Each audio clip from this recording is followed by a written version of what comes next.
In the deep recesses of one's mind, there is a voice, a guiding light through the darkness, a connection to the other side.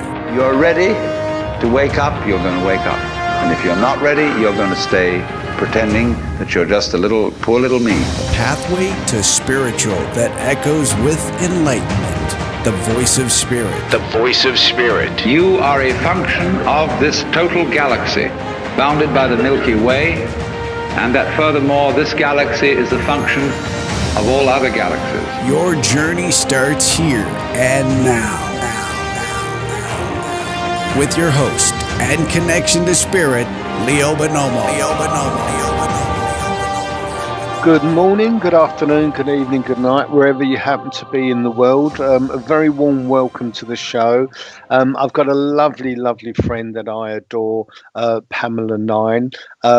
We did interview her some time ago, and for those of you that follow the program quite acutely, we had a date to interview Pamela, and Pamela couldn't make it. And the reason that Pamela couldn't make it at that time was that she'd had a heart attack.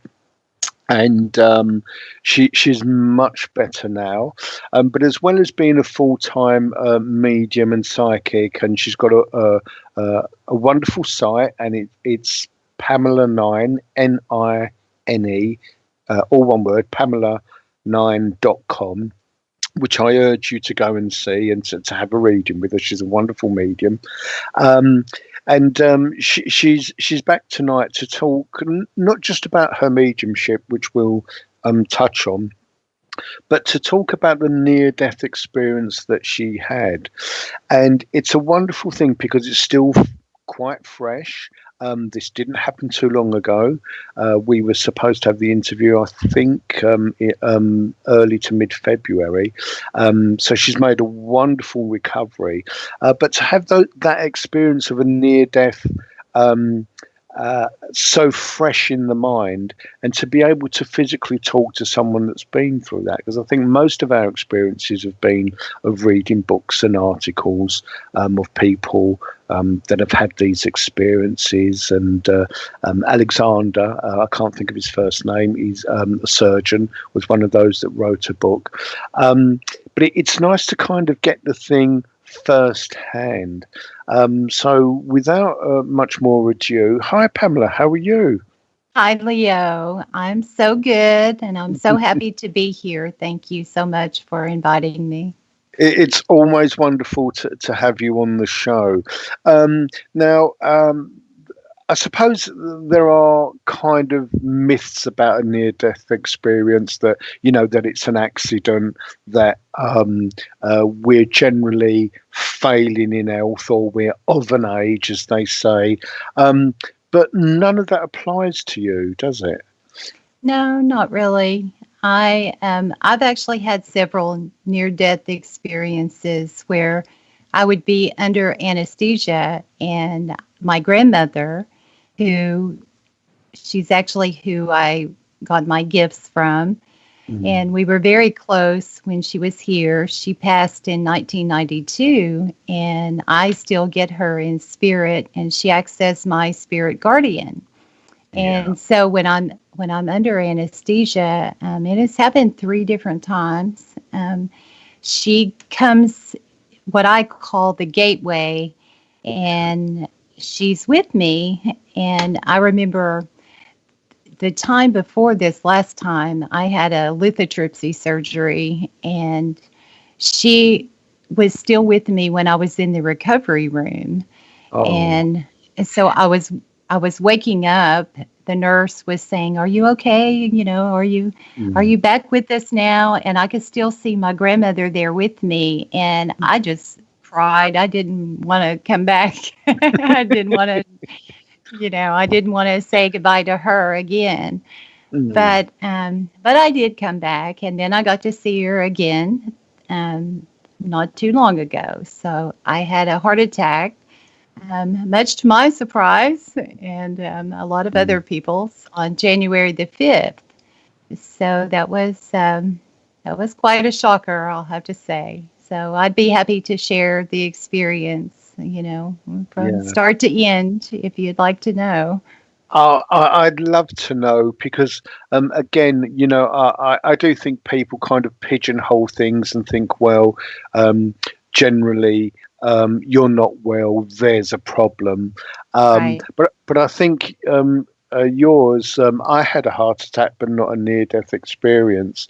Um, I think, like you, if I'd got to that point, um, for me, I just wouldn't want to come back. I think there'd be a bit of a struggle in trying to Right. push me back here. I had the heart attack, but no near death experience in that sense. But it that in itself, I think it's wonderful that you do what you do for a living before you've had that. But having said that, it's still a life changing experience, isn't it?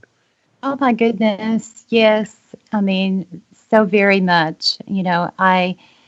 My journey started when I discovered my gifts at age 5. And um, so what happened then, my my grandparents, they bought a farm in 1942, and it was 93 acres, and each of their 5 children, they got a parcel of the property. So Mm, behind my mom and dad's house, we had a pond and all kinds of caverns and, lots of acreage. And so I loved being outside. And I'm not quite sure why I did this, but there was a little snake and it had a little stripe on it, like behind the head.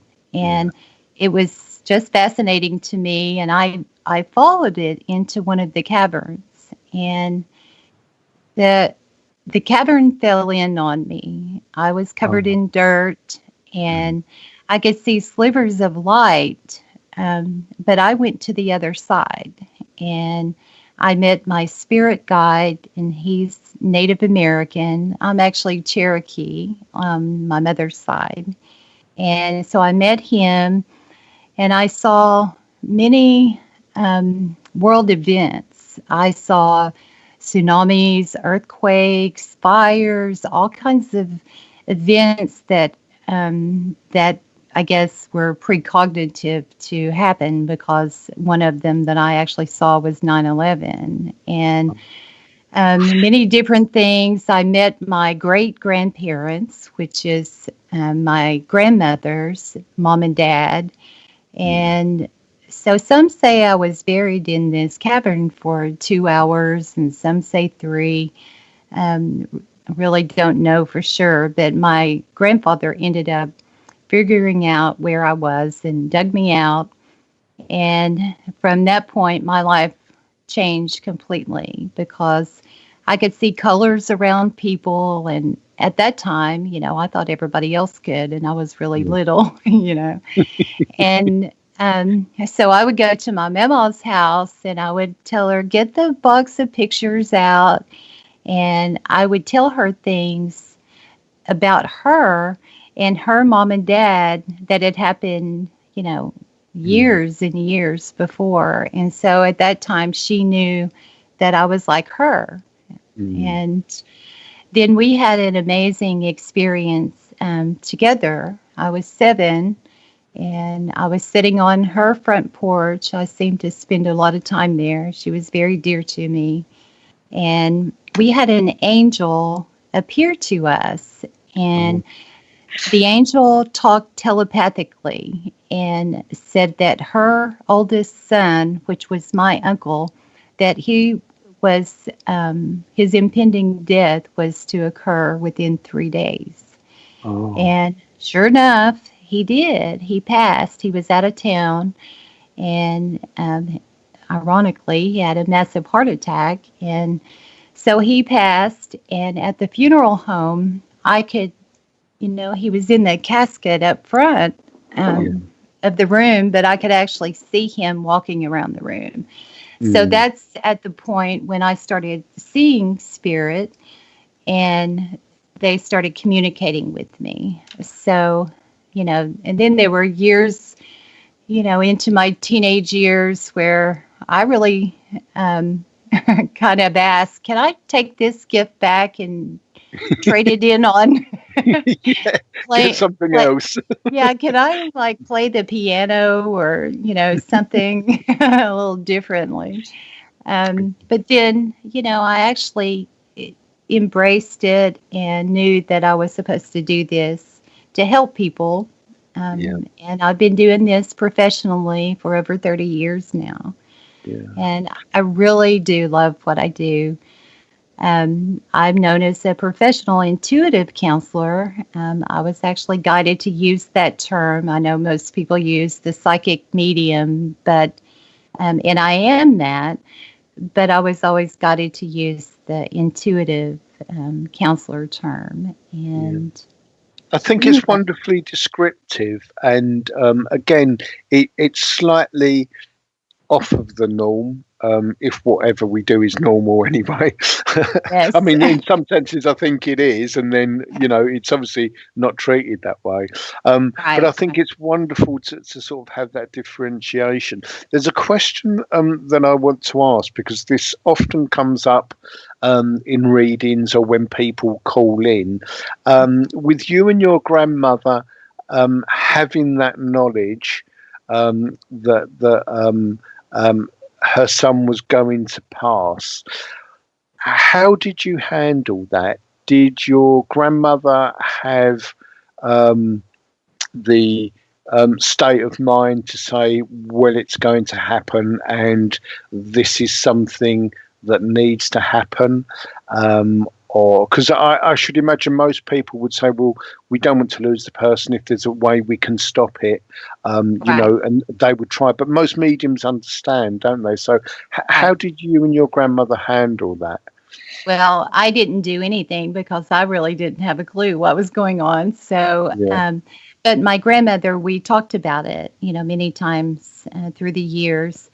She had precognitive dreams and experiences, before, prior to that. And she used to have night terrors. And when I don't know if you know what that is, but like yeah, you have lucid dreams. And I would spend the night with her a lot of times, and I could feel her like from the other room, and I would like appear by her bed, and I would touch her, to wake her up. But she knew that was, what was supposed to happen, yeah, and she couldn't change it. It was just a realization, and actually it was a gift that she was, given the prior knowledge that he was passing. You can't prepare yourself for it by any means, but it was really a gift that spirit chose to give her that information.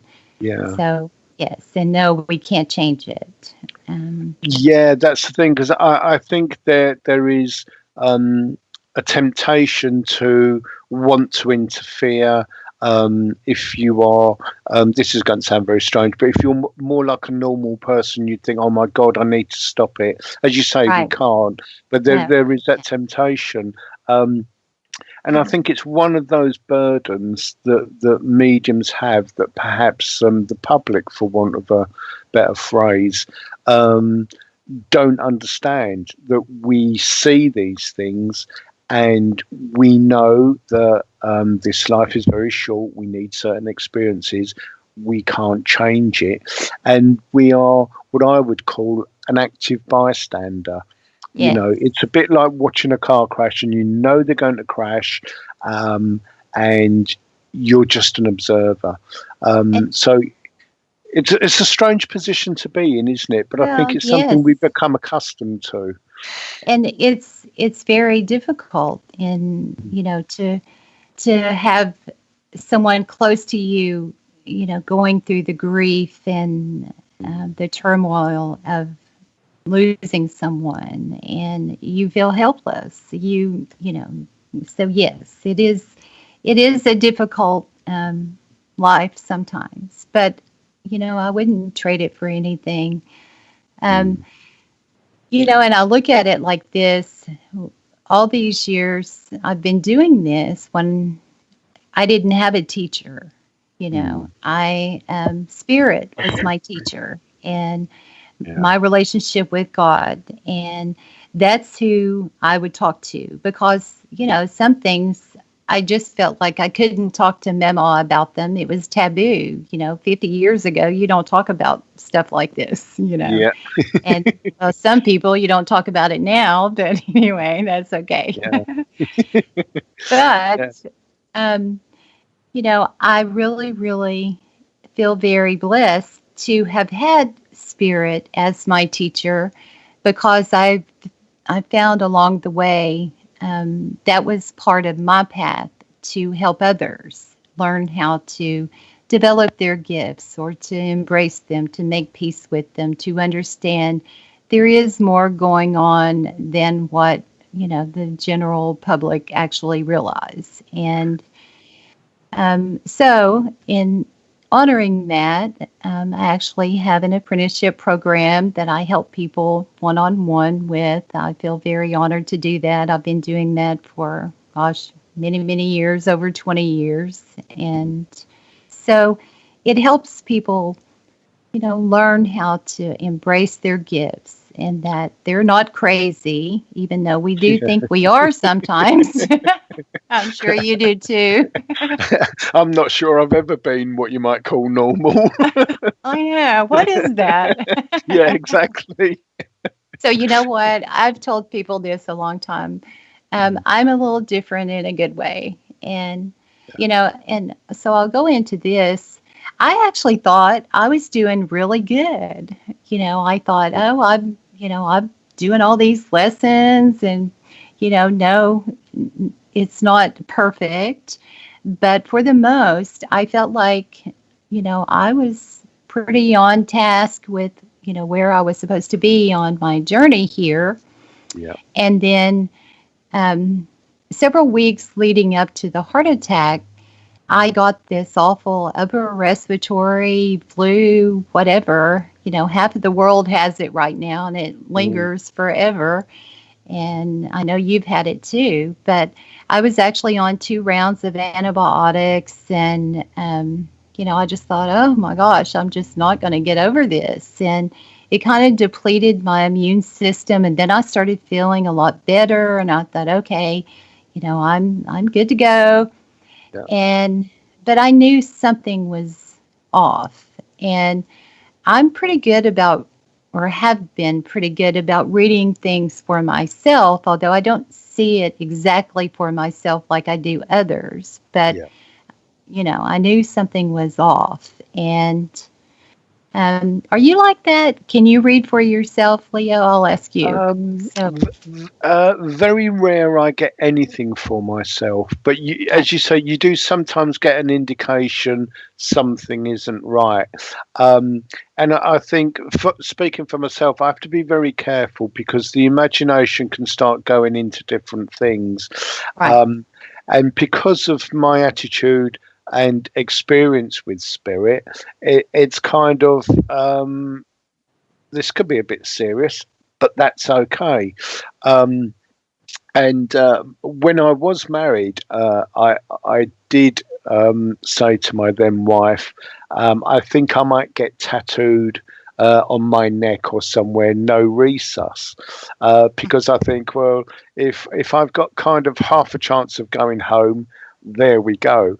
And I think that whilst I'd had near-death experiences when I was very young, I think Spirit are quite keen to keep them away from me, because I'm thinking, half a chance, that's it, goodbye. Yeah. So I think in that sense, they have to be careful. But yeah, you do get indications, and you think, oh, could this be it? I've had some miracle escapes. I have too. Yeah, and that Spirit are looking after you, so it's a wonderful, it's a wonderful thing, isn't it, to feel cosseted like that, and it's a great privilege to be shown these things, especially when Spirit know you can be trusted with that information. Again, if you're seeing a loved one that's going to pass and that kind of thing, you know that you are, again, an observer. And I think for for most of the public to see that and to think, I must do something, is a great temptation. I think especially if you love that person an awful lot and you think, right, I'm going to fly halfway across the world. I need to see them to tell them I love them. When they haven't got that inclination, it can kind of frighten them, can't they? Because they think, hold on, something's wrong. Yes. You have to be, balance. so I've been, well, I was told by Spirit, that I'm a messenger of Spirit. So I used, that term for a while. But I mean, that's truly what we are. And when you're entrusted with information, not only are you, you're under the very hard task of interpreting it, and passing it the right way, but then you also carry the burden of the aftermath of it. So, it's not an easy life, but I do love it, and I feel very blessed to be like this. And so, I'll just keep doing it. Yeah, I mean, I don't regard it as work. I think if you do something that you're lucky enough to be paid for that you love, I don't feel that's work. It's strange, as you were talking there and you were searching for that word. My guide just came and whispered in my ear, and he said, it's a bit like being under oath. It is. Yes. And I say in service, because I know beyond a shadow of a doubt, I'm here doing God's work, and I love that little term. Prayer is talking to God, and meditation is God talking to you. And it truly is like that. And I wouldn't have it any other way. And, this whole experience is, I feel, it's been a realization into letting things go and my becoming closer to God through this experience. And so I know we have a break coming up, and so I'll go into that when we get back. Fantastic. That's okay. Yeah. Again, I know that it is a life-changing experience. And sometimes doctors will say this when you've gone through this kind of thing, that it sharpens the mind, it concentrates the mind wonderfully. And I think it puts a lot of stuff into perspective, what you don't need and what you can get rid of and that kind of thing. We are just coming up for the break. So we'll be talking to Pamela after the break, a little more in depth about the actual experience of the near-death experience and leading up to the passing. So we're going to go into a break, and we'll be straight back after this.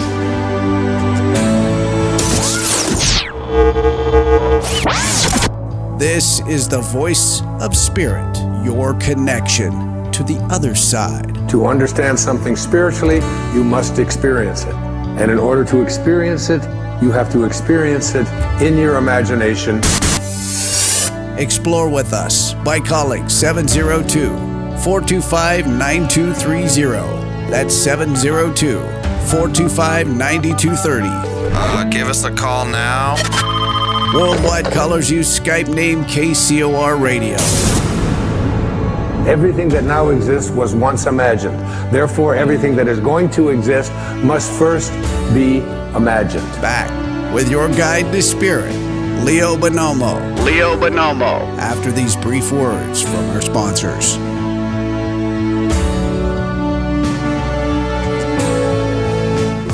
Toxins are everywhere, from the air we breathe to the food we eat and the water we drink. In a world where 80,000 known toxins and heavy metals threaten our very existence, how are you going to protect yourself and your loved ones? Introducing Pure Body Extra Strength, the world's first colloidal zeolite that helps trap and remove toxins as well as heavy metals from your body that are messing with your memory, clarity, sleep, and focus. Don't just take our word for it or the testimonials from our thousands of happy customers. Check out the hundreds of articles and case studies on the National Institute of Health website proving zeolite's powerful ability to remove toxins. For a limited time, listeners to KCOR will receive 10% off their first order. To get started, go to trypurebody.com and enter promo code RADIO10. Again, that's trypurebody.com. Toxic junk is all around us, but now you can take back control of your health and protect yourself by detoxing with Pure Body Extra Strength. You'll be on your way to sleeping better, thinking more clearly, and feeling more energetic. Go to trypurebody.com right now and get started today.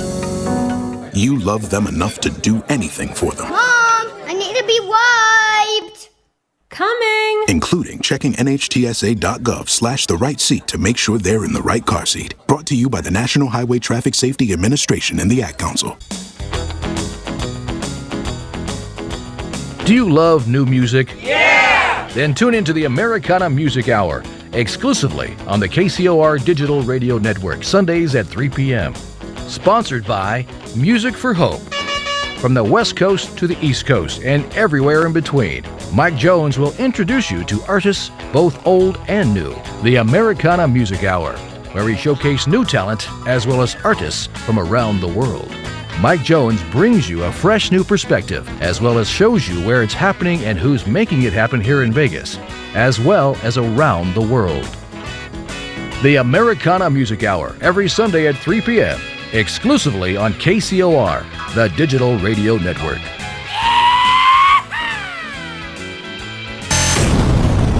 It's great! I think it's great. It's great.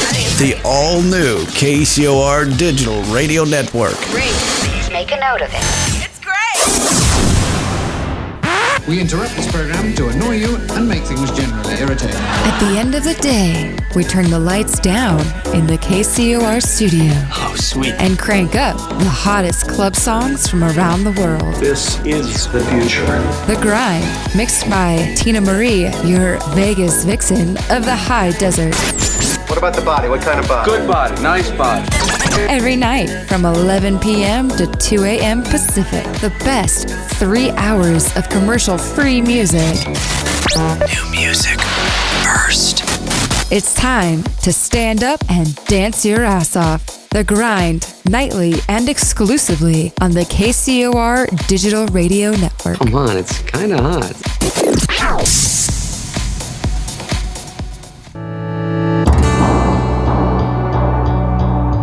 Welcome back to the Voice of Spirit, your connection to the other side. There's no accidents in this universe. We all show up here with a purpose. There's an intelligence that is a part of everything and everyone, and all of us are connected to it. Connect with us on Twitter by using hashtag KCOR. Even better, join us live in our chat room at kcorradio.com. To get a free reading during the show, call 702-425-9230. That's 702-425-9230. Give us a call now. Worldwide callers, use Skype name KCOR Radio. And now, inspirational clairvoyant medium, psychic, and your connection to the spirit, the host of the Voice of Spirit, Leo Bonomo. Hi, a very warm welcome back. If you do want to ask either Pamela or myself any questions on anything really, but especially near-death experiences, then do call us on that number. Once again, it's 702-425-9230. Welcome back, Pamela. We were talking during the break, weren't we, of this wonderful sensitivity that we have, and the complete opposite of that, of having to grow a very thick skin at times, which is, is a real contradiction, isn't it? Yes, because, I am a very strong, confident woman, but I'm also very soft and loving. And I haven't had to deal with a lot of people not being supportive of what I do, or, having to deal with skeptics. I don't know why, but I mean, I just really haven't had to deal with that a lot. But I mean, everyone has their own opinion, and I'm totally okay with that.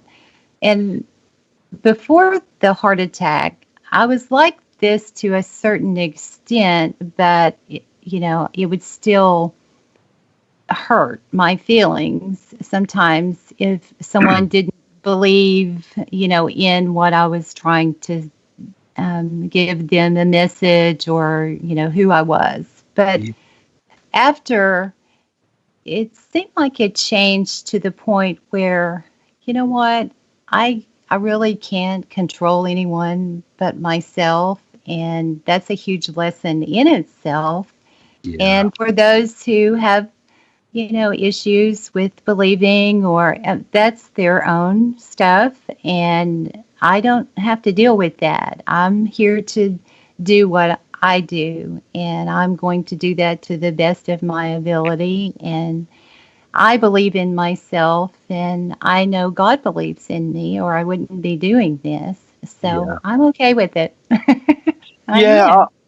I think, there's always a time and place when that person will either have an experience, or they will be jolted and made curious enough to think, hold on, there might be something in it. And I think the timing's very important there. I do too. I do too. And we were told, sorry, go on.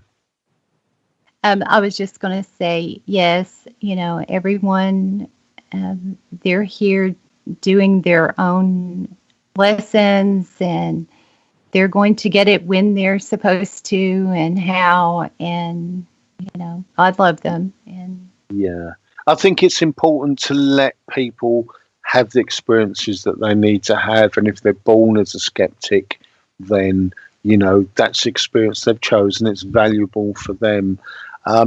We were also talking during the break. There was a very famous case here in England called the French student murders, and one of them was my cousin and his very good friend, and they were absolutely brilliant academics.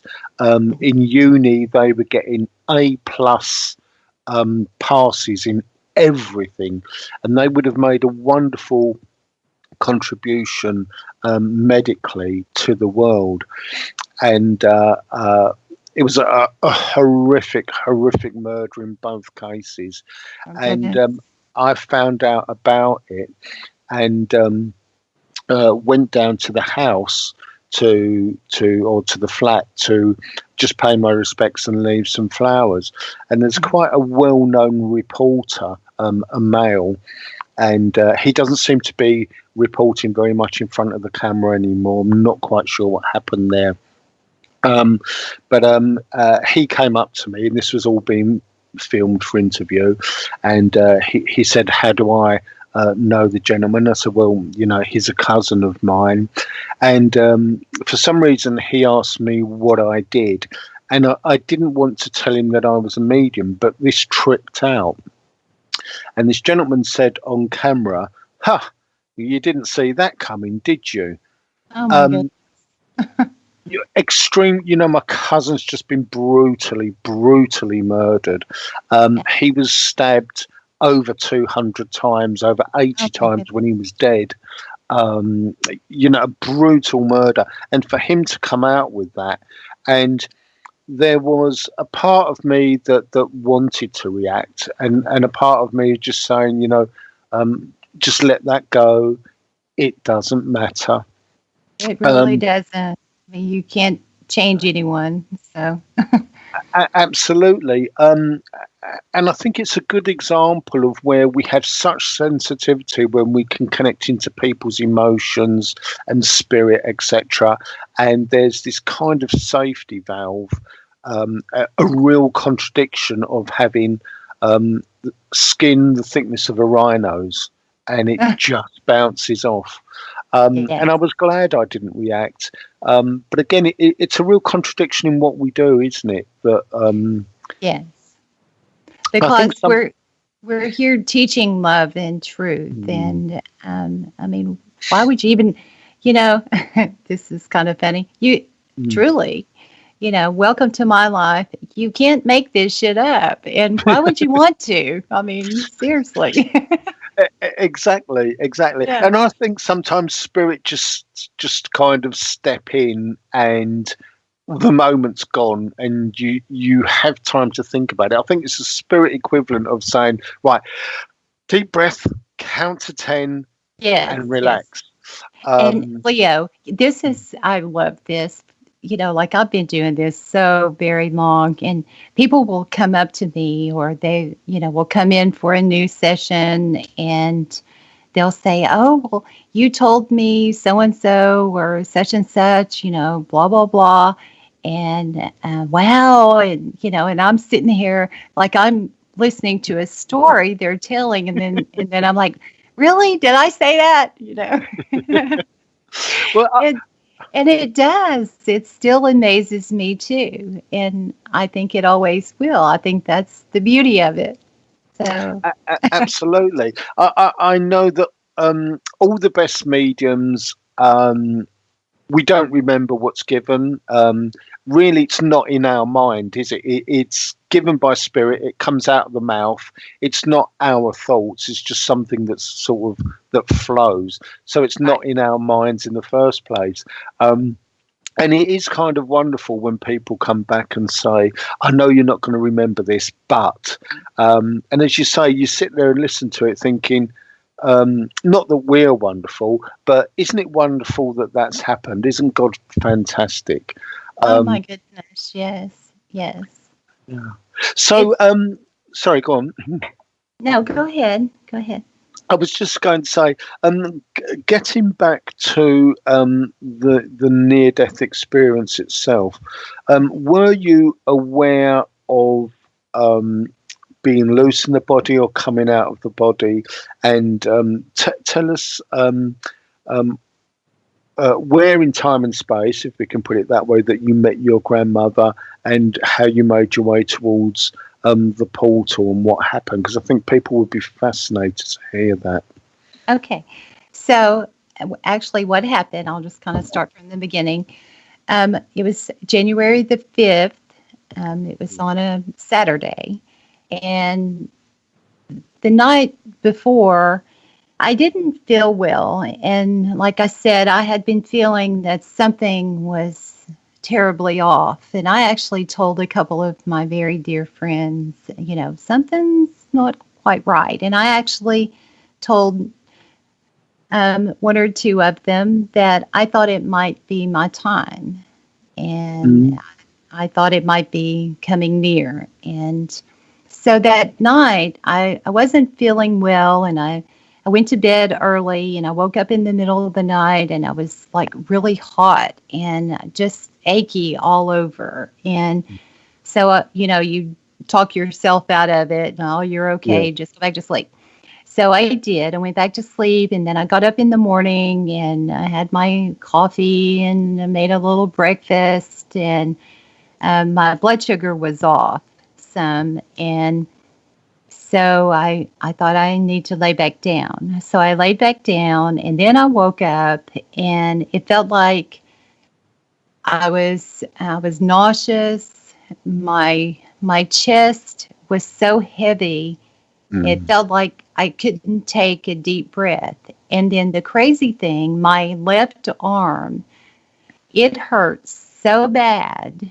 I mean, it felt like someone was just stabbing it. And then I started just breaking out in a sweat. I mean, I literally was just, drenched. And I knew, oh my God, I'm having a heart attack. So I actually had my first heart attack here in the house. And when I tried to call my son, and he didn't answer. So I left a message, and I said, honey, I need you, I'm really not feeling well. I need you. And so I sat there, and contemplated. Do I call an ambulance? What do I do? Is it my time? Blah, blah, blah. All this is going through my mind. Yeah. And I actually made my peace with God. And I felt like if it was my time, I was good to go because I knew that I would win either way. Yeah. And I know beyond a shadow of a doubt where I'm going, who I'll be seeing, and what happens when I get there. I'm that confident. And it's the wonderful thing about what we do, isn't it? It's that absolute knowledge of it's correct. Yes. And quite honestly, there have been times throughout my life when I longed to be there more than here because of the struggles and, whatever. And, am I going to make that happen? No. But when it's my time, I will gladly accept it. And so, but then something changed within me, and I felt like, you know what? I still have things I want to do. I have, I'm not ready. So I made a deal. And this is kind of funny that, and I talk to God just like I'm talking to you or anyone else. And sometimes I yell, but that's okay. But I don't do it out of disrespect. I'm more times than not are on my knees in prayer. But I said, okay, I'll go. I'm ready to go. But if I'm supposed to stay, I'm not going to stay here and be sick. I'm not going to stay here and struggle. I'm not going to stay here and, I still hope and have the dream to be with the one that God made me for. And I want that. And so those were stipulations of me staying. So I figured out, well, if I must be, doing something right because I'm still here. So anyway, so my son, the crazy thing is my senses have always been very, very keen. Like my sense of smell, I can hear spirit, although my youngest son thinks I'm deaf because he can be right next to me and talking. And I'm like, huh? And I have to tell him, honey, I'm really not trying to, make you upset. Yeah.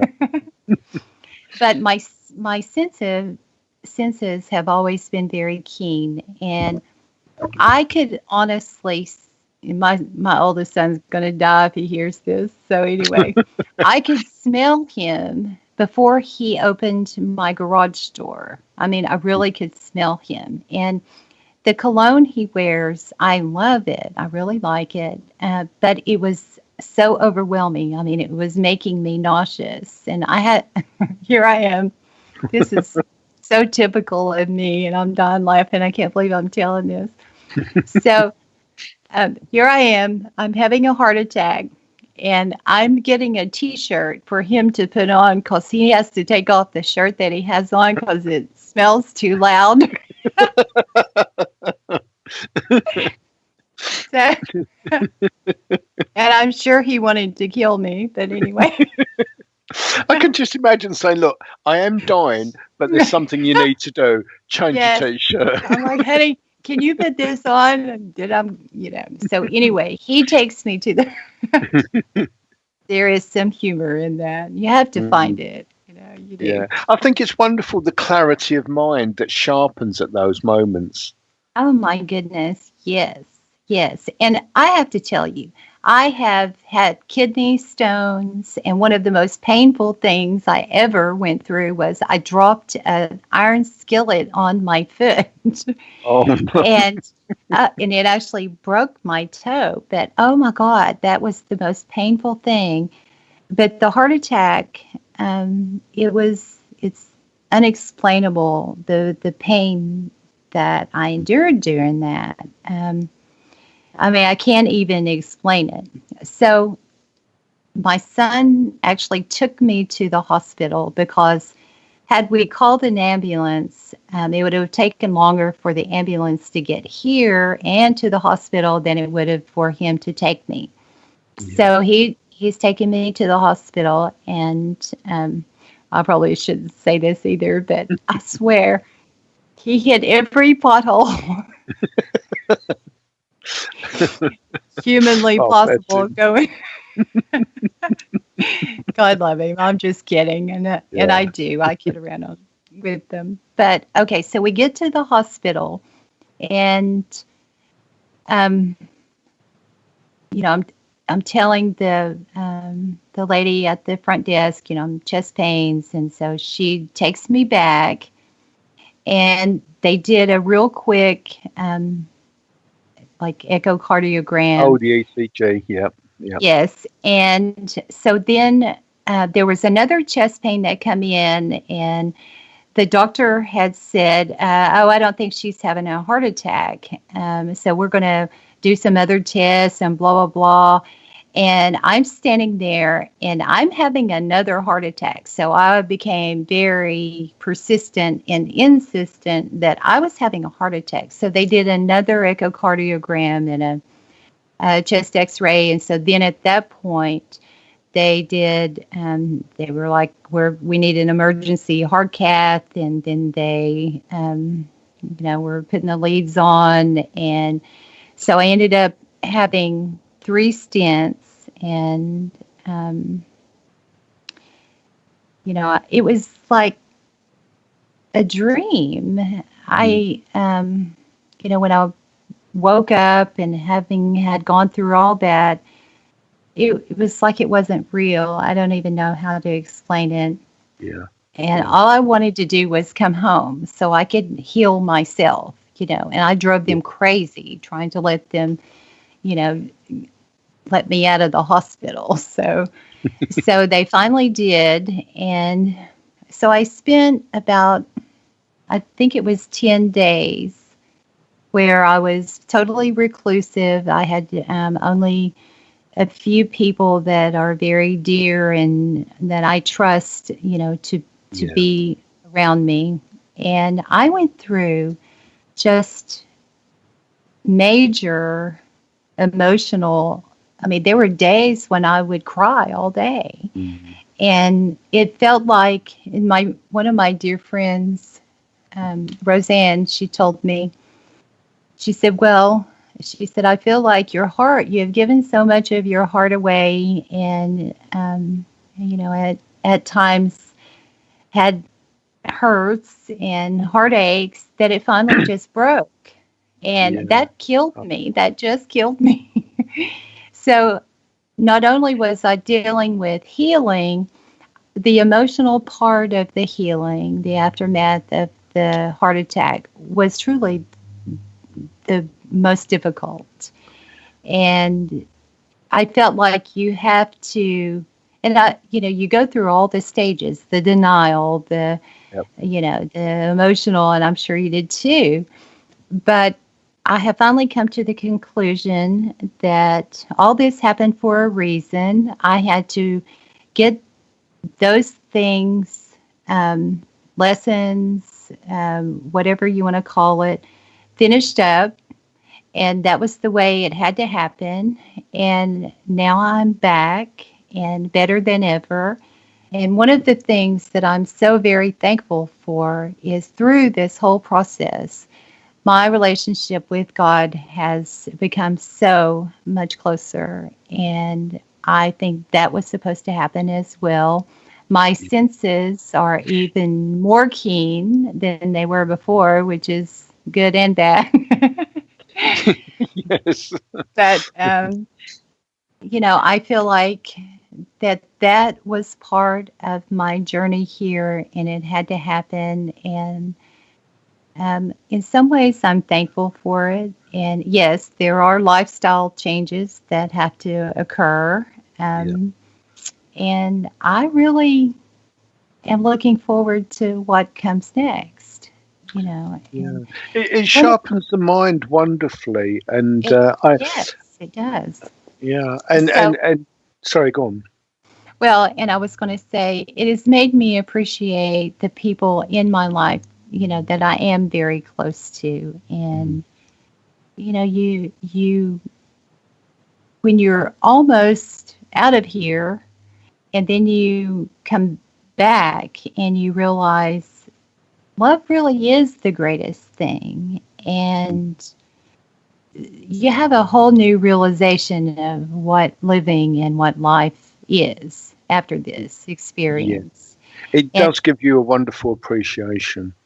It does. And so what happened when I was coming out of anesthesia from my stent surgery, you know, that was the time where my grandmother was with me again. And I could feel her holding my hand. Okay, so and then let me back up just a minute. So I see spirit. I can see, you know, like apparitions of spirit, but also see spirit, you know, inside my head. You know, we have this what we call a clairvoyant screen inside our mind, and I see spirit there too, but also see spirit, you know, apparitions. Yes.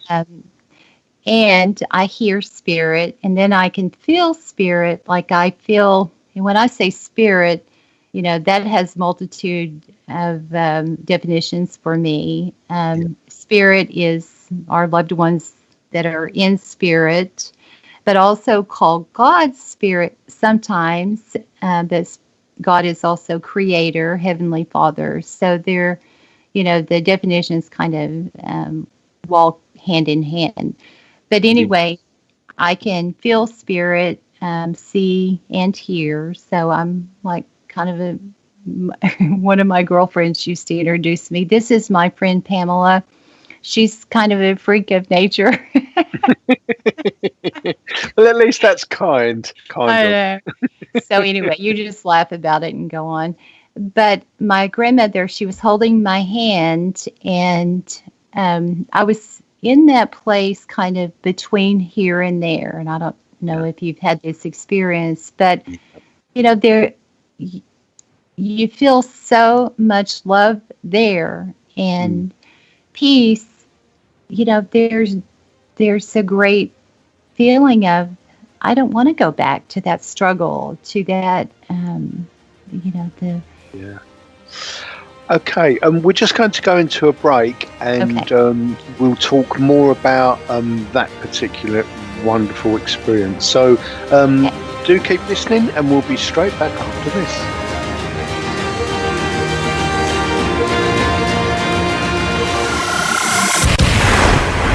You've been listening to Leo Bonomo, the host of The Voice of Spirit.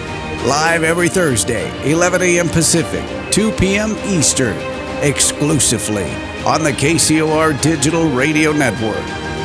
For more information on the show, guests, and host of The Voice of Spirit, or to book a private reading, please visit leo-bonomo.com. That's leo-bonomo.com. Your connection to the other side is just a phone call away. The Voice of Spirit. It is amazing, is it not? This is KCOR Las Vegas, home of the Digital Radio Network, broadcasting from a shack just south of Area 51. Wait, that doesn't exist. This is the KCOR Digital Radio Network. Now for the news.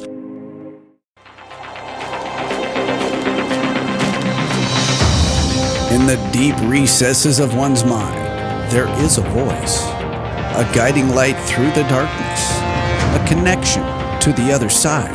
You're ready to wake up, you're going to wake up. And if you're not ready, you're going to stay pretending that you're just a little, poor little me. A pathway to spiritual that echoes with enlightenment. The Voice of Spirit. The Voice of Spirit. You are a function of this total galaxy, bounded by the Milky Way, and that furthermore, this galaxy is a function of all other galaxies. Your journey starts here and now. With your host and connection to spirit, Leo Bonomo. Hi, a very, very warm welcome back. I'd just like to mention donations. We do have some donations and we're very, very grateful for them. But if you would like to donate yourself, can be anything, even if it's $1. You can find us on the KCOR radio.com website, and you can pick out the show and you can click to make a donation. So they're all very gratefully received, and I think it's nice for you to be able to have that kind of connection with the show as well. And if you'd like to read a little bit about the afterlife, there is my book Summerland, which you can find on Amazon all over the world. And I'm sure you'll find it a very interesting read. So we're talking to Pamela Nine, a wonderful, wonderful guest and wonderful medium, and her experience of near death and that wonderful link. And we were talking about how that kind of experience, if you've never had that kind of experience and you're not sensitive, it does sharpen the mind wonderfully, and the gifts start to kick in. And the nice thing, as wonderful a medium as Pamela is, she found an enhancement of those because of this experience, didn't you, Pamela? I did. It just seemed like, and my gifts have always been very sensitive and keen, but I have, noticed that they have become even more so since this experience. So, I really feel blessed for that, because I feel like I have lots of work still yet to do here, and I call it work, but it's not really work. It's being in service. Absolutely. And we're going to talk a little bit more about your teaching and the wonderful things that you can pass on. But it's also occurred to me, mediums can have very hard lives. We have all kinds of experiences. And one of the reasons that happens is it can appear quite hollow if we're talking to somebody about, for example, passing, and, we can tap them on the hand and go, there, I understand. But once we've lived through it, there's an energy there, isn't there? Oh, my goodness, yes. And, to say I'm sorry, or to, try to help someone through their grief is totally different when you actually can empathically feel what they're feeling. And, when I say I'm sorry, I really mean it, because I'm feeling, the grief that you're going through. And so as a medium, and I know you do this too, Leo, it's very different from a medium's perspective versus someone who is not sensitive. And so I view my mediumship as the very highest and purest form of grief counseling. Yeah. I do. Yeah, I would agree with that entirely. And again, no disrespect to counsellors, and I'm sure some of those have had quite hard lives. But when you go to university and you read the books and you take the exams, that's one kind of experience. But I think if some counsellors have had themselves very difficult childhoods, they've experienced some of the things that they're going to be counselling people on, I think for them it brings them to another level, because there is that deep-seated understanding, isn't there? Yes, absolutely. And I think, once you've gone through the experience, it not only gives you the life experience to help someone with it, it's also in greater depth than it would be from someone that, had not had that experience. Absolutely. We've got a regular caller on the line, Darcy, and she's looking for a reading. So hopefully one or either of us can do that for her. Hi, Darcy. How are you? Hi, Leo. Hi, Pamela. Hi, Darcy. I've been waiting for this show. It's okay. So do you have? But I've been listening. It's so interesting listening to Pamela's, recounting her experiences. It's just so fascinating to me. It's like, Well, thank you. Thank you. I know how painful it must have been, and nobody likes to hear that. But the rest of it is just so fascinating to me. I just feel like it was something I needed to go through, and I really do feel like it's a blessing. I know that may sound strange, but I think it is. So onward and to the next. There you go. Yeah.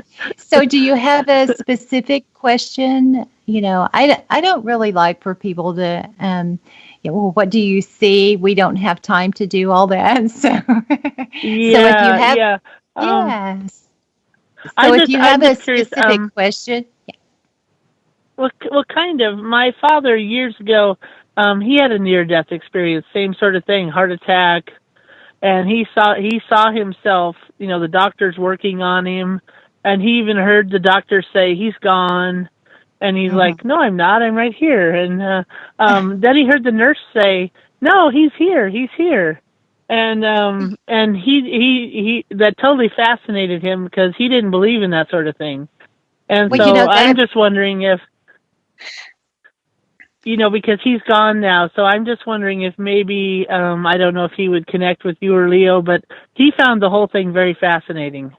right? The near-death And that's experience. funny. That's funny that you were just saying that about the nurse, because I actually they lost one of my leads while I was under, and I was telling the nurse about that, and she thought that was fascinating. How did you know that? And so then I had to tell her what I do, and so anyway, that was kind of amusing.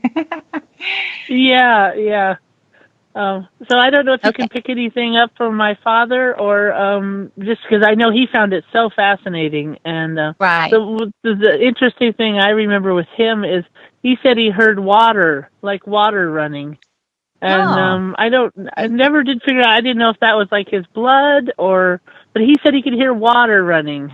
And he could see a light. He said he could see a light, but he was like, he knew it wasn't for him. He's like, no, he knew he wasn't supposed to go to the light, but he said he kept hearing water running. Okay, well, I want to ask, when did your father pass? 2011. 11. Okay. It was right after his birthday. Okay, so I get January. What does January mean for your dad or you? I'm not sure, because I'm getting January very very strong. What does January mean? Boy, I don't know, because his birthday was in October, so. Okay, well, it could be about you too, or a special event or something, but I hear January. I don't know. I guess I have a couple of friends that have birthdays in January, but no, that's not it. That's not it. It has something to do with your dad. Did he have some medical issues going on in January before he passed in 2011? Nothing I can think of. No, it would have been like September. Okay, well, I'm hearing January. So did something come up this past January, like last month, that was significant with your dad, or because I hear January very clear, and when Spirit comes through with something, you don't give up on it. And there's a gym. I can't think of anything. Okay. A gym? And there's a gym. Gym. Wow.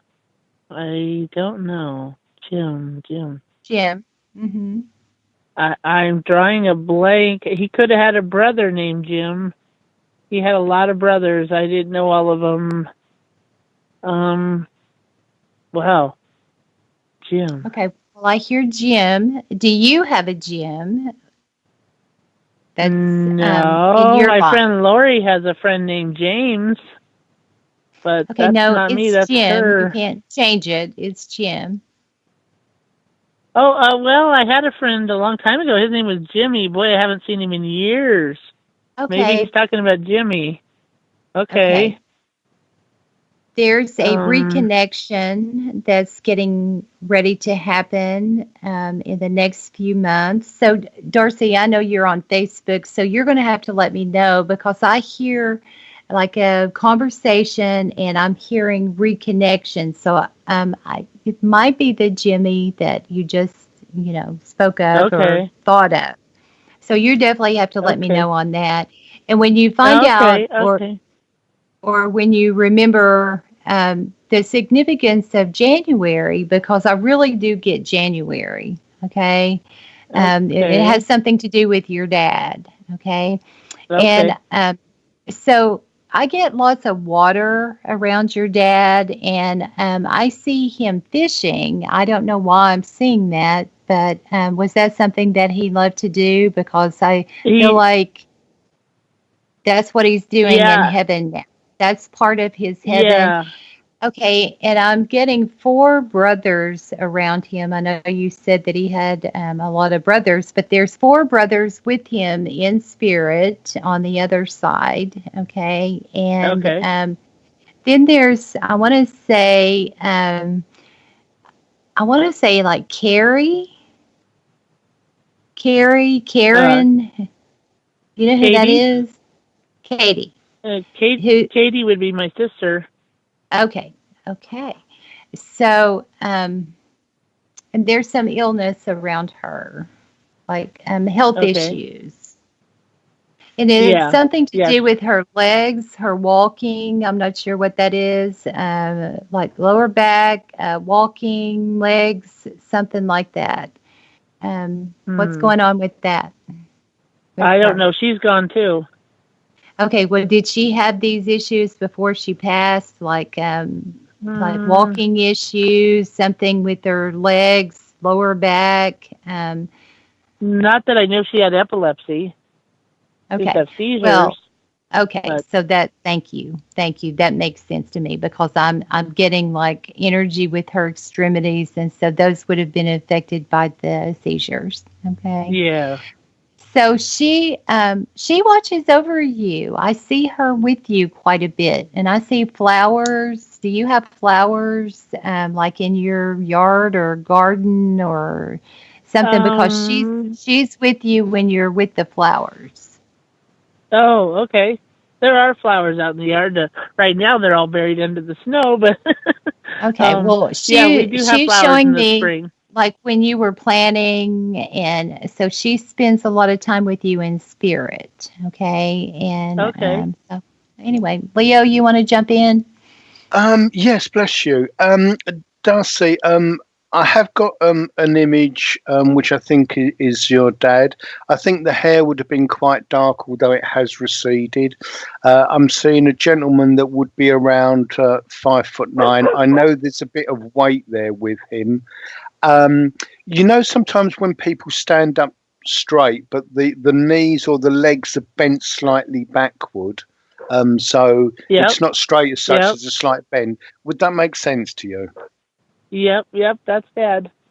He was actually Fantastic. almost 6 foot tall, but yeah, he didn't quite look that Right. tall, but he was. He was really. Yeah.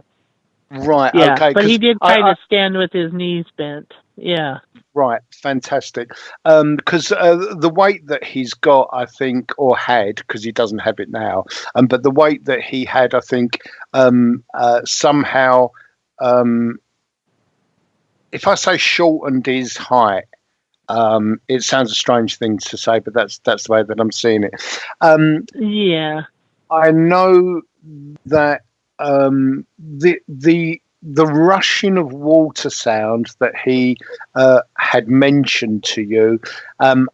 I feel that there was water because there is a good attraction between him and water, but I do feel it was the rushing sound of energy, if you like, going towards the light, and it was something that he was resisting. So I think that he was quite aware that there was an energy or a pull, and he was just not going to go anywhere.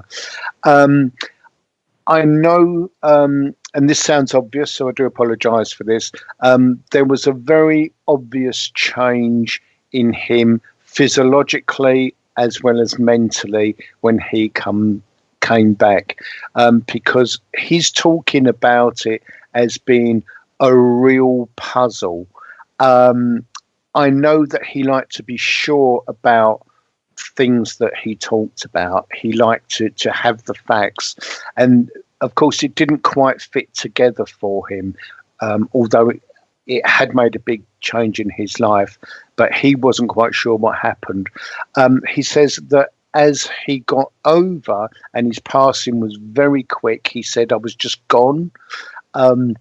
He says some of those sensations came back. He says he didn't hear water the second time, but there was that rushing sound, and he knew that he was ready to go.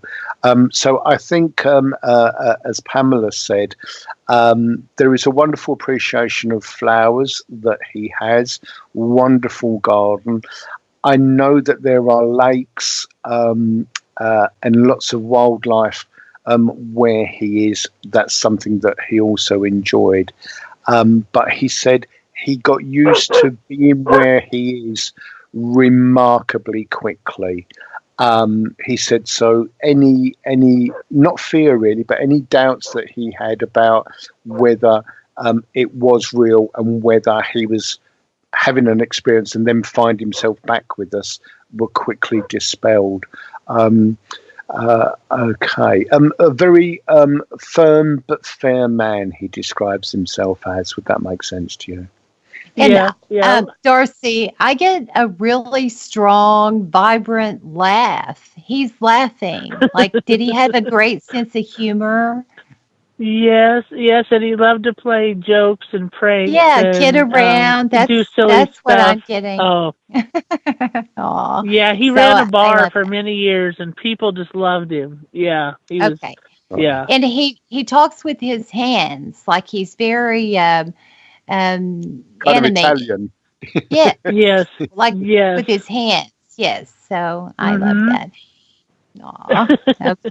Yeah, he was. Everybody just loved him. He was so much fun. He was. Yeah, he really was. Okay. I don't think that's changed over there, that sense of humour. I don't think so either.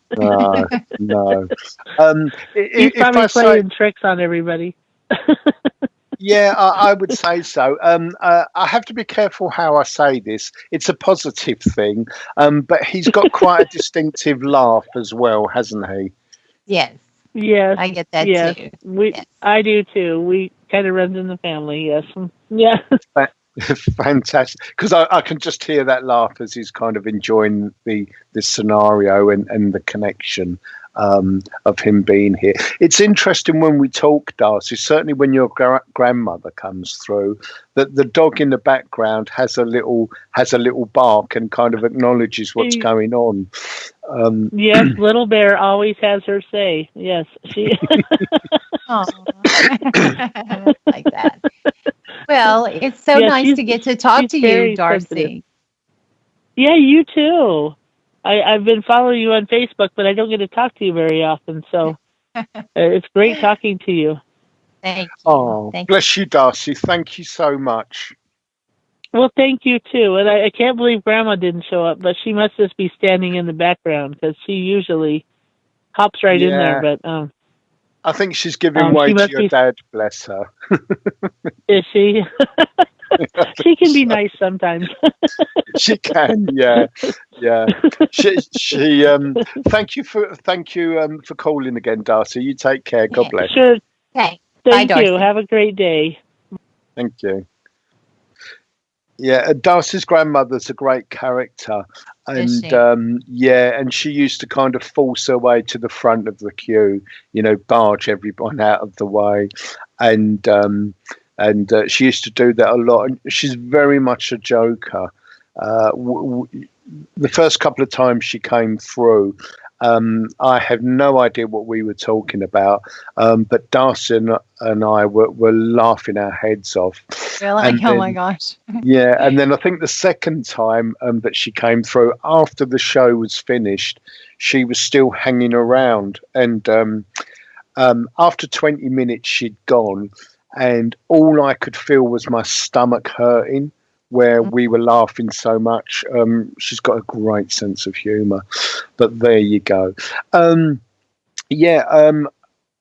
I think it's wonderful how those in spirit kind of come forward, and because they're different with every medium, aren't they? Everyone works differently.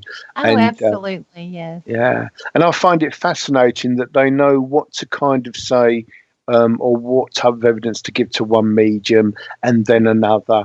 I suppose for them it's fairly instinctive because they can literally see through us, can't they, and say, right, this is the kind of information this one needs, and that. So it's fantastic. We've got about 2 minutes or so before we go into the break. Okay. After the break, we'll talk, because we touched on it a couple of times, but we'll talk about your teaching and the experiences that you have and how you pass them on to students, and we'll talk a bit about that, because I think one of the pleasures of this great work that we do is enabling others to follow in our footsteps, and for literally whole new worlds to open up to them. Oh, I do too. Yeah. So I would love to talk about that, and we shall do that. Fantastic. That would be brilliant. Okay, so if you do want to get in touch with Pamela, you can find her on www.Pamela9. It's all one word, PAMELANINE.com, Pamela9.com. So you can get in touch with Pamela for readings. You can take part in some of the courses and the tutoring that she does.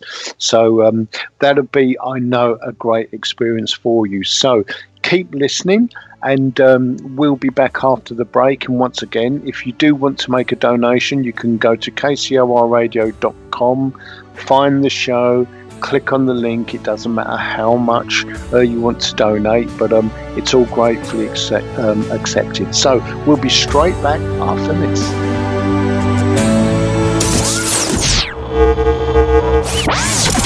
This is the voice of spirit, your connection to the other side. To understand something spiritually, you must experience it.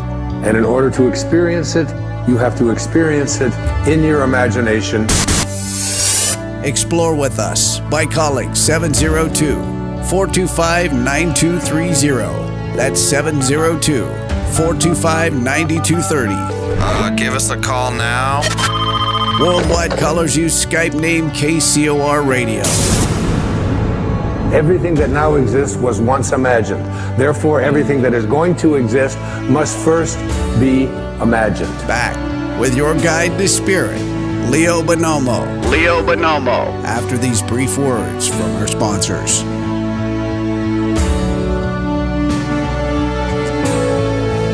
Adopt US Kids presents What to Expect When You're Expecting. A teenager. Learning the lingo. Today I'm going to help parents translate teen slang. Now, when a teen says something is on fleek, it's exactly like saying, that's rad. It simply means that something is awesome or cool. Another one is totes. It's exactly like saying, totally, just shorter. As in, I totes love going to the mall with Becca. Another word you might hear is jelly. Jelly is a shorter, better way to say jealous. As in, Chloe, I am like so jelly of your unicorn phone case. You don't have to speak teen to be a perfect parent.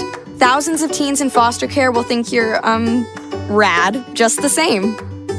To learn more, visit adoptuskids.org. A public service announcement brought to you by the U.S. Department of Health and Human Services, Adopt U.S. Kids, and the Ad Council. Alien Deceptions, a suspenseful sci-fi romance thriller by Tina Marie, featuring the tantalizing Erica Jones and the mysterious Russell Hamilton. An out-of-this-world book of fiction Based on years of document facts and files the government does not want you to know about. At least, not yet. Alien Deceptions by Tina Marie. Available now at Amazon.com or get a signed copy at TinaMarieEntertainment.com. Get your copy now. You are listening to the all-new KCOR, The Core. KCOR broadcasting from Las Vegas, Nevada to the entire universe. Good afternoon, everyone. This is your captain. I'd like to welcome you on Jackpot Airlines Flight 1610, service to Lost Wages. They say what happens in Vegas stays in Vegas. Well, apparently, they need a reality check done Vegas style. Vegas, Vegas, Vegas, Vegas. Tune in Wednesday nights, 9 p.m. Pacific, 12 a.m. Eastern, for Reality Check, hosted by Jessica Johns, exclusively on the KCOR Digital Radio Network. Biggest star in the world, bigger than Britney and Christina put together. If it's happening on the Vegas Strip, you'll know about it here first. You are a dirty little fun haver. Join Jessica Johns as she explores and goes behind the scenes of what's hot and what's not. From the best entertainment Vegas has to offer to national celebrity gossip. That's crazy. Absolutely crazy. Jessica has her finger on the heartbeat of the city, and she's waiting to share it with you. Reality Check, hosted by Jessica Johns. Wednesday, 9 p.m. Pacific, 12 a.m. Eastern. She does Vegas right. Yeah, baby!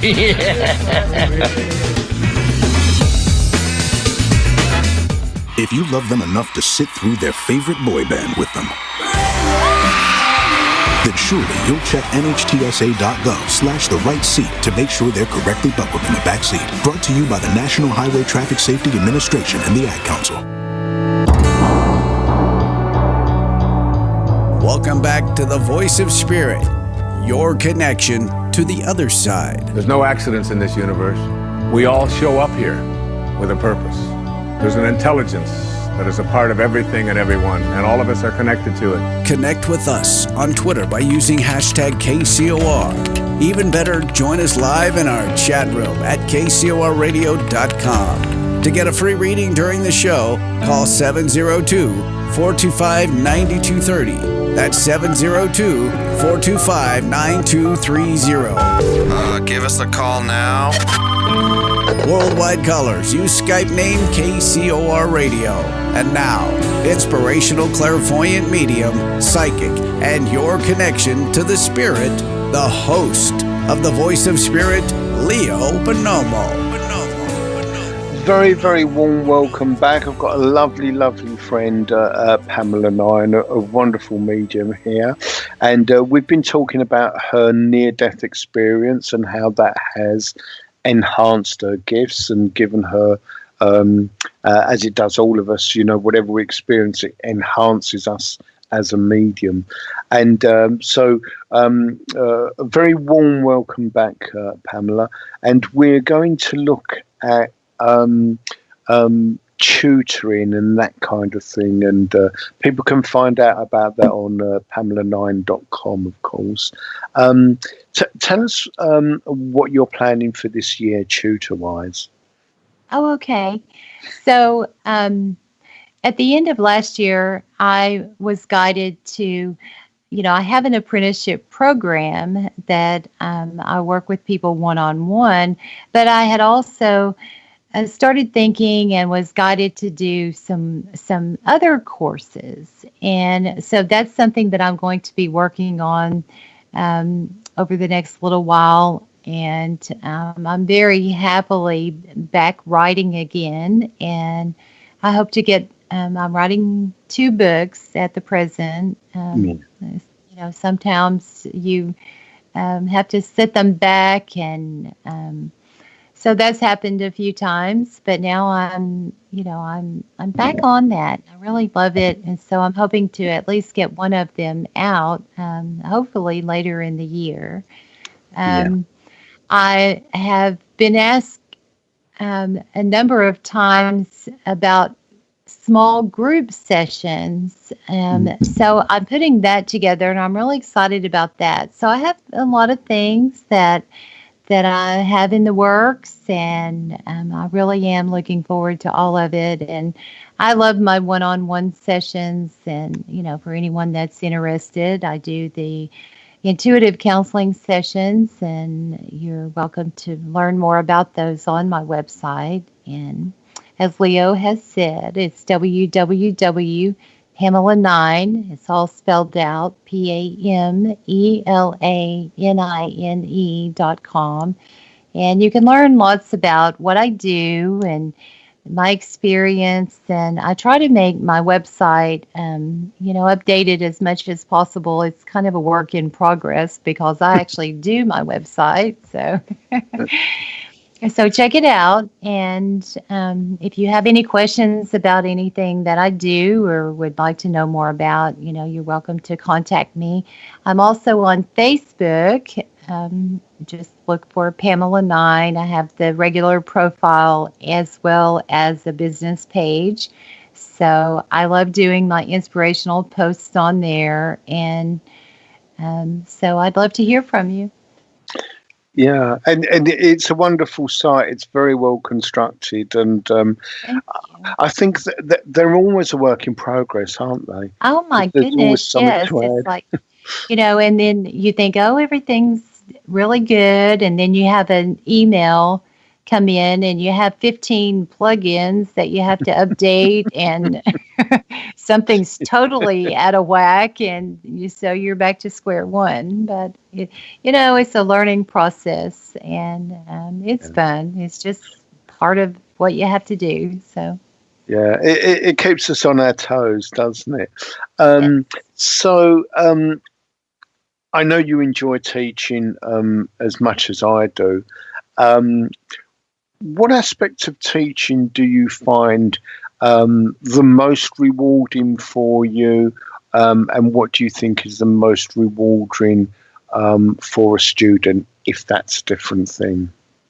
The first thing that if I have someone that contacts me, or enters into my apprenticeship program, pretty much the first thing that we start with, now each person, the program is designed for specifically for them, what they are dealing with or want to learn, but pretty much the first thing that I start with is taking them back to the very basics of meditation, because truly, if you learn how to center yourself and calm yourself and tune out ego and all of the chatter, and learn how to hear the voice of spirit, which is your voice of intuition.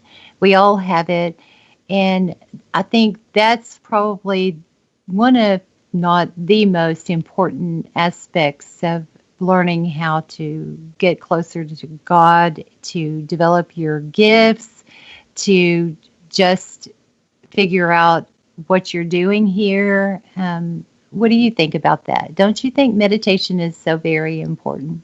It is, to quieten the mind and to have that experience of losing everything that's around you and being able to concentrate. Sometimes they call it sitting in the power, and there are lots of different phrases.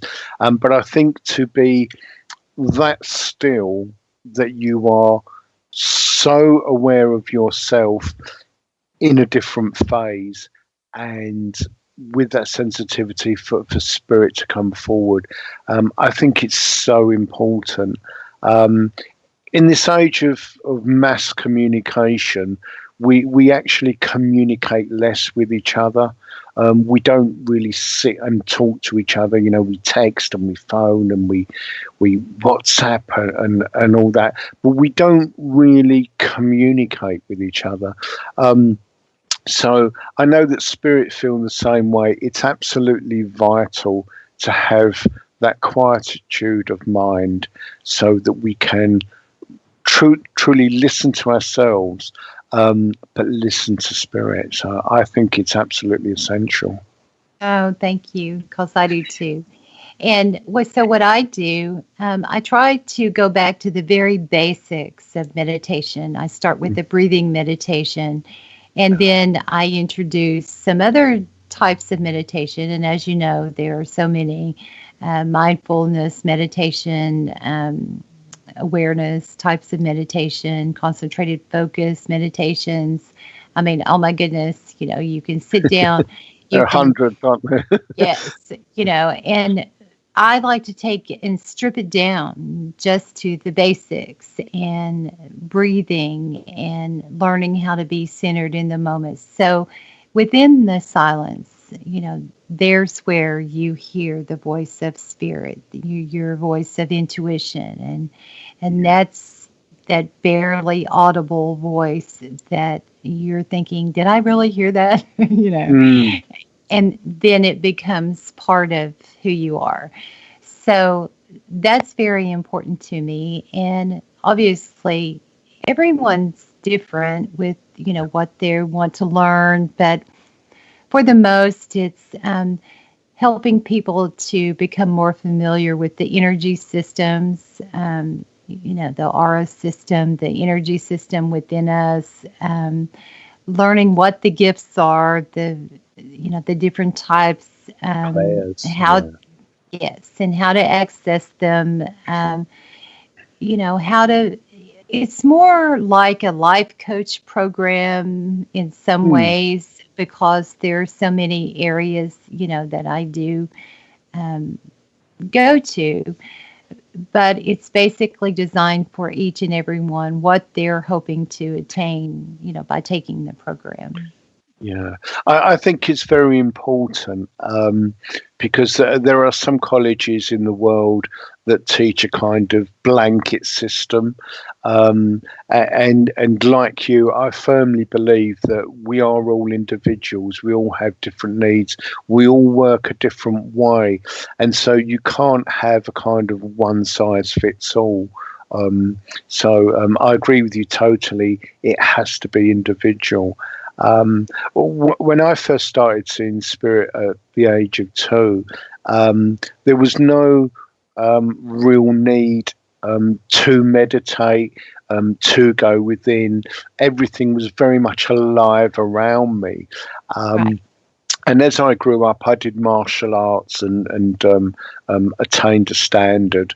And we went for a training session over a weekend. In Japanese, it's called a gashigo. And at the end of the 2 days, we'd had such a hard training session that afternoon. And then we sat down, we kneeled down, and we just kind of took in ourselves. And to me, it was when you reach a certain standard in martial arts, it's a very spiritual thing. There is a spiritual connection, I think, unlike anything else. And there are a surprising amount of mediums that are martial artists, and it's something I discovered a few years ago. So there's definitely a connection there. But we were kneeling in this field and just listening to our breathing and focusing. And the thing that amazed me was, even though there was traffic, a mile or so away, everything got phased out. And I found myself listening to this bird in a tree, which must have been at least half a mile away, maybe further. And I was just drawn to that bird and its song. And it was a very spiritually uplifting thing to, in a sense, not concentrate on anything, but be so concentrated on that one life that was there. That's beautiful. I love that.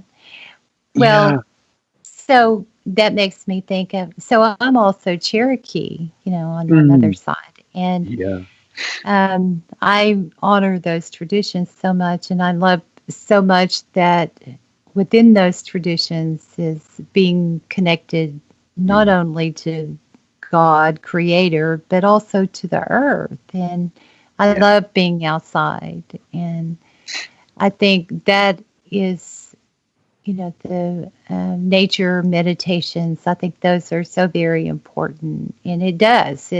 There's so many people there on the internet, and I'm one of those too, on the internet. I don't watch TV a lot, but, they've kind of gotten away from what being alive really is. It's the being essence outside. of it. Yes, yes. And so that's something that's speaking to me and calling me. And I look forward to getting back to that. Again, I think it's a wonderful thing because we can talk about connecting to spirit, connecting to souls that have passed over, but very much the earth has a soul. There are souls in the form of all kinds of animals that are just souls inhabiting a different body. They may be of a slightly lower vibration. That's probably debatable. But it's connecting with those because they're very ancient, aren't they? Yes, like trees. I can actually see the energy emitting from trees. And they're energetic, they're life forms, so why wouldn't they have, the aura energy with them as well? And animals. And it's just amazing. I'm a people watcher too, although I'm kind of reclusive. I don't, get out a lot, but I love seeing the different energies around different people, the different colors that make them up. And it really is a miracle when you look at it. Through absolutely. Yes, through awakened eyes, I guess I'll call them. Absolutely. I mean, the fascinating thing for me is there is so much to learn. And it's very humbling. I've only experienced this once. I was actually sitting in a graveyard next to where I used to live, and there was a cafe there. And I was sitting there one day away from the cafe, just on a bench. And as I looked up, I saw this tree, but I could see all the aura, all the colours of each individual leaf. And I suppose in a sense it was like a spiritual Christmas tree because the colours were so bright.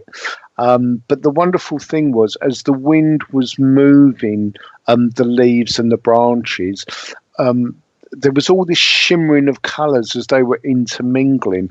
And I sat there for 10 or 15 minutes just completely unable to speak, just watching this beauty. And then it slowly started to turn back into a tree of being green, and all the wonderful energy that I saw went. And I've never experienced that since either. But it's wonderful when these things are exposed to you, certainly when it's unexpected. Yes, and it's such a beautiful experience. It reminds me of the book, The Shack, and the movie. Do you remember when Siri gave Mac the ability to see? Did you see the movie? I don't think I've seen the movie. The Oh Shack. my gosh, you have to see it. I mean, the book is amazing. William Paul Young wrote the book. Yeah. And the book is, it takes you to a higher place, your higher self, so you can, have the ability to see it. I know the book, excuse me, was channeled, but the movie, Siri is the spirit entity of the Trinity. Okay, the Father, the Son, and the Holy Spirit. So she is the spirit entity of the Trinity, and she gave Mac the ability to see. And so that's what, it was, I cried when I watched it because that's truly what I see. It's such beautiful colors and energy around people and animals. And you see them through what I call awakened eyes, and it's unexplainable. You just can't. Yeah. I know where you went that day, Leo. I do. And the thing to me is such a privilege to suddenly be exposed to that, and being exposed to it and aware of it at that moment and taking that experience in is wonderful. But to me, the other wonder of it is that when that was closed and it just became a tree again, and never to see that again, what that says to me is, what else am I missing? I must be missing millions of things, Well, you'll get to see all that again one day. Absolutely. But it won't be here, probably. Yeah, but it's very humbling, because I think like lots of things in life, we take things for granted a little bit. And I love trees and I love the beauty of them and that, and then to suddenly see it in a whole new, spiritually energetic light, and just go, wow, look how beautiful it is. And then it's like the veil's drawn over it again. You go, oh, it's a tree. Yeah. And I don't mean that disparagingly, but it's like all that beauty's hidden. Oh my God, what am I missing? It's a very humbling thing. I think one of the things for me with students, because sometimes I get people that come for tutoring that are slightly skeptical, and I don't mind that, because some of the greatest mediums and people of the movement started off as hard scientific skeptics, and of course they found the truth. But for me, it's having a student who's probably had no experiences before suddenly see, hear, feel and smell, and that light of recognition goes on, and it's like, oh my God, this is real. I never lose that wonder, it's for me, it's very emotional, because I know at that point, whatever anyone might say, whether they're skeptic or not, that cannot be changed. That light's gone on, and it's like, I've experienced this. Yes, and it can be likened to when someone first has their experience of a loved one in spirit near them, and it's like that light bulb moment, and oh my gosh, I really do feel their presence, or that couldn't have happened. That's not a coincidence, and I love that so much. It's the beauty of God at work in our lives, I believe. Because there's no going back from that, is there? Because it's real. You might not be able to explain it, but it's real. And I think again, that's such a wonderful thing. That because not only does life literally change for you, but death changes for you. They reckon that 99% of the universe is unseen, and it's like, I've just seen another 1%. It's like, wow, yeah, it's truly amazing. I think what we do for a living is a truly wondrous thing. Because I'm sure sometimes you get people that are slightly skeptical, and it's that light bulb moment when you give them some evidence, and it's like, I need to sit down, I need to think, because I know. Oh my gosh! How did you know that? Yeah. I don't know how I know that, but I know that I do, and I just go with it. I used to have some readings. I won't pick out any particular part of the population, but it seems to be a thing with them. And you give them information, and it's like, I know that, I know that, I know that. And I think to myself, you're missing the point. The point is, how did I know that? Right. And and it's sometimes, and this is why I record the readings, because then you can send it to them, and they can. It does eventually hit them in a different way, and I don't mean it to sound as though they are ignorant in that sense, but they can hear the ignorance of, I know that. Tell me something I don't know. When it's, that they've missed the point completely, and suddenly it's like, how did he know that? And it's a awe-inspiring thing. Once again, a couple of hours has just flown by. I know, it's like just in an instant. It is. Would you like to give out your website URL again and a little bit about what you do?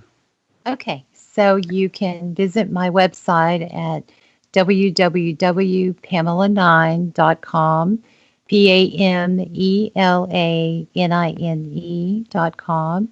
And I'm a professional intuitive counselor. I've been doing this for over 30 years, and I offer personal sessions, telephone sessions. I work with people all over the world, and I have an apprenticeship program. If you're interested in that, there's lots of information on the website, so I'd love to hear from you. Fantastic. And I can highly recommend Pamela. Once again, it's just evaporated. It's been a real privilege as always to speak to you. And thank you so much for having me. I'm very honored, as I always am, to talk with you. It's my privilege, honey. You have a great time. So if you're interested, this will be on archive very shortly, and we shall speak to you again next week. You've been listening to Leo Bonomo, the host of The Voice of Spirit. Live every Thursday, 11 a.m. Pacific, 2 p.m. Eastern, exclusively on the KCOR Digital Radio Network. For more information on the show, guests, and host of The Voice of Spirit, or to book a private reading, please visit leo-bonomo.com. That's leo-bonomo.com. Your connection to the other side is just a phone call away. The Voice of Spirit. It is amazing, is it not? This is KCOR Las Vegas, home of the Digital Radio Network, broadcasting from a shack just south of Area 51. Wait, that doesn't exist. This is the KCOR Digital Radio Network. Now for the news.